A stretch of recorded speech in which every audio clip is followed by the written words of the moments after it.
صلاة العشاء هي رمز لقدوم المادة السوداء أو قدوم الليل. 3 عورات لكم. فماذا يحدث كل يوم بعد صلاة العشاء عند البشر والمخلوقات الأخرى؟ الله لا يريد لنا ما يسمى مرض السرطان الذي نخاف حتى من ذكر اسمه ونقول أصيب بذلك المرض وشفاه الله من ذلك المرض. القرآن الكريم إذا موجود عندنا فما عندنا مشكلة ولا بأي مرض. ما أنزلنا عليك القرآن لتشقى. الله سبحانه وتعالى وضع في جمجمة كل إنسان فينا غدة تقع إلى الأعلى من الأذن للخلف قليلا، هي الغدة الصنوبرية، وزنها 180 ملغرام بقدر حبة الحمص، موصولة مباشرة مع النواة فوق التصالبية، هي الساعة البيولوجية للإنسان، وموصولة مباشرة مع العصب البصري. لماذا موصولة مع العصب البصري؟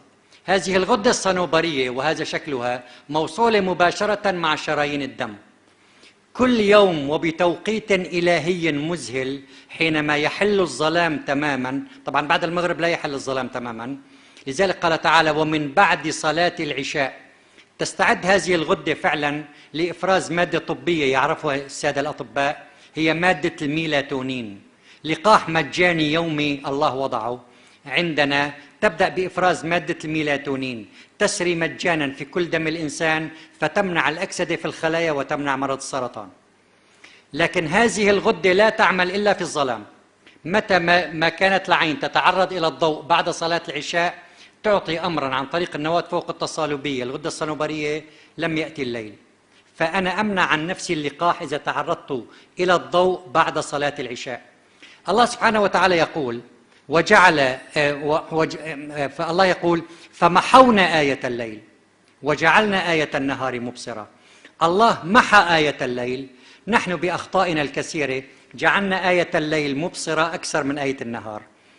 آباؤنا وأجدادنا الذين تعرضوا إلى ضوء القمر بضوئه الخافت غالبا لم يسجل عندهم هذا المرض أو الذي تحول نسبيا إلى وباء. عملنا إحصائيات فعلا حقيقية على المداجن،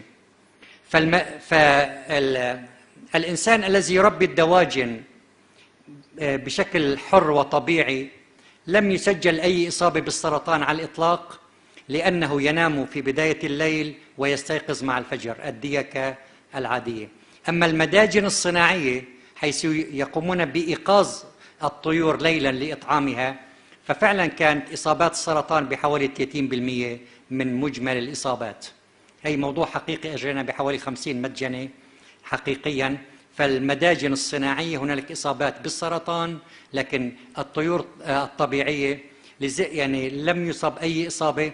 فالله وضع فينا هذا اللقاح المجاني، فننصح الجميع بالتعرض أكثر ما يمكن إلى الظلام، فقط مرحلة بسيطة من بعد صلاة العشاء حتى قبل الفجر بساعتين. هذا مجال عمل الغدة، وهذه نعمة الله أعطانا إياها بالليل، ولذلك الله قال وجعل الظلمات والنور.